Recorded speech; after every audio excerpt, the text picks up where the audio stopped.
Hello to all my loyal subjects, my name's King Wolf, and welcome to Spin Steel. Today, we're talking about this Hello Kitty Beyblade. So Hello Kitty and Beyblade decided to do a collaboration, and yeah, it's exactly what it sounds like.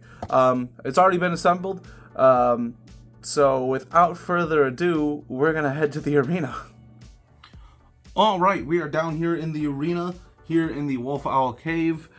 Few things to note. One, I don't know really much about the parts that are going into this guy. I'm not a competitive Beyblade player. I've only recently in the last year gotten back into Beyblades, and I ordered this thing because I thought it was funny and it was cool, and my friends were like, there's no way they're doing a Hello Kitty Beyblade, that's dumb, and I was like, no, it's awesome, I'm gonna buy it.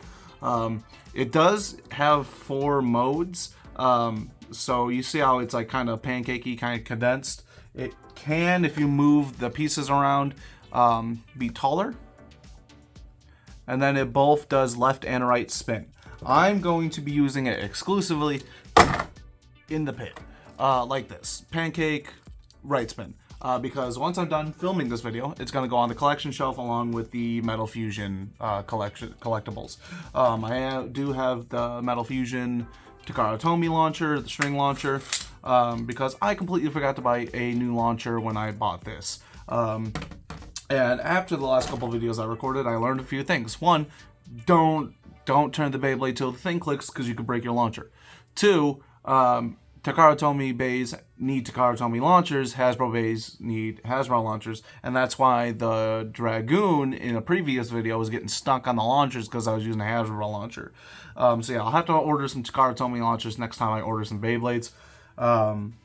But yeah, we're going to put Hello Kitty up against Odax, Fornius with the Fornius launcher. Actually, we're going to launch Odax with the Fornius launcher as well because I forgot my string. Or I forgot the ripcord for my regular launcher. And then False Prophet Pegasus. Now, if you're tuning into this channel for the first time, this Pegasus is one of the cheap, like $10 ones you can get off of most Beyblade websites. The performance tip is wrong. The weight's completely wrong. This thing doesn't move like Pegasus. It's basically just a generic Beyblade skin, this Pegasus. But it performs super inconsistently. Sometimes it's awesome, sometimes it sucks, and it's weird. So I always like to put it up against the new Beyblades I buy. As far as this goes, I have launched it a few times. It's a very quiet rotation, which I really like. If you just listen for it, you probably can't even hear it on the camera, to be honest. It's so quiet. It spins so smoothly. Yeah, it's very quiet. Most Beyblades, you get that, even ones that sit in the center, you get the noise of the plastic rubbing on the plastic. But it's super smooth, and that could be due to the performance tip. I haven't seen a performance tip like this before. I don't know if it's new to this Beyblade or not, but it's pretty cool. So yeah, we're just going to run in a couple matches and give you my final thoughts. If you want more knowledge on the technical side of things, like the parts and everything that's gone into it and how the different modes affect whether it's stamina or defense, highly recommend you go watch some other like Beyblade exclusive YouTube channels. I know this channel is more of like a what's the word for it? I do a bunch of different things. I do this, I show off collectibles, I do food reviews, I do gaming. There's a word for it, and I can't remember what the word is for it. I'll think about it halfway through one of these battles and yell it. So, we're going to start by launching the Hello Kitty Bay just because it's so heavy and it's so dense that I'm pretty sure it's going to beat all 3 of these no problem. So we're going to start with the Hello Kitty Bay, and then we'll launch the other one.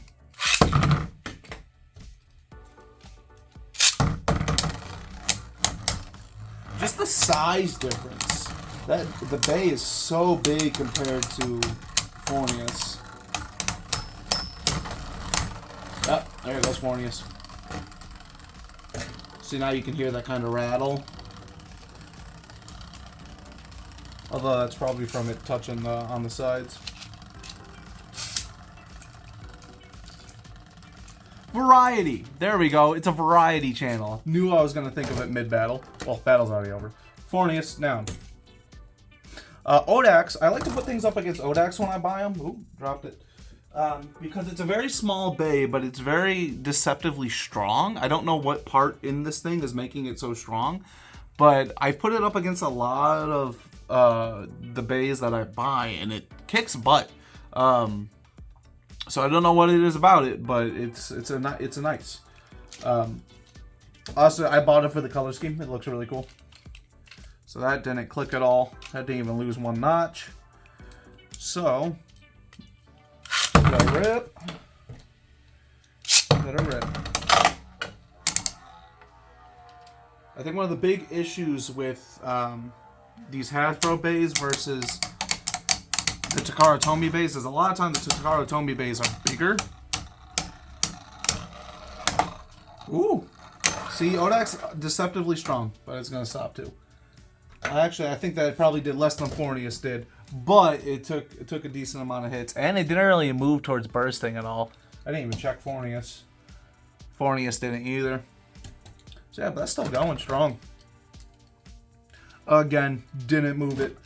Now with this one, we're gonna have to actually launch Pegasus with the Takara Tomy launcher. What I've discovered just messing with it is that it's set up, the spacing is set up like a Takara Tomy bay.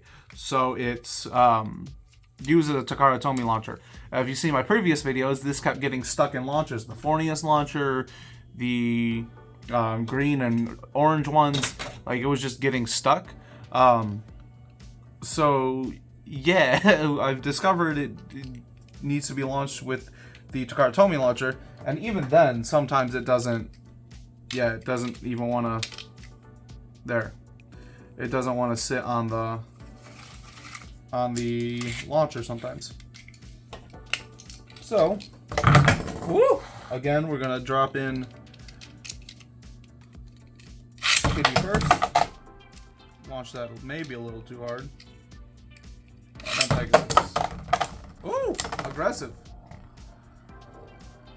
Now it's gonna circle, and it's not gonna do any of the normal Pegasus shifting, and it's going to get murdered immediately.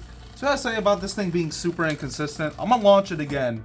I'm gonna launch it one more time, and we're gonna see if it does the same thing. And then I'm gonna drop Hello Kitty.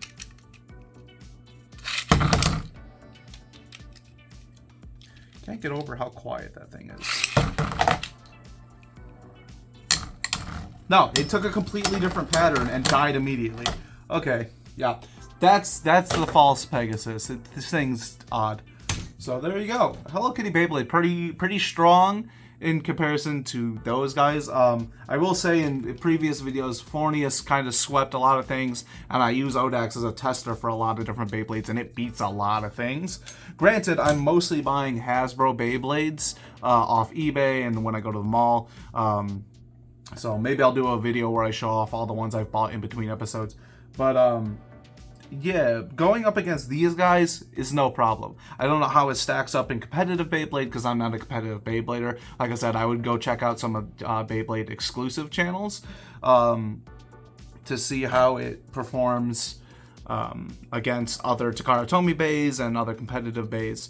But yeah, as a cool little like collaborative thing they did with Hello Kitty, it's a nice cool little collector's item that's going to be sitting on my shelf for the foreseeable future. And I'm happy to have it in my collection. It's pretty cool.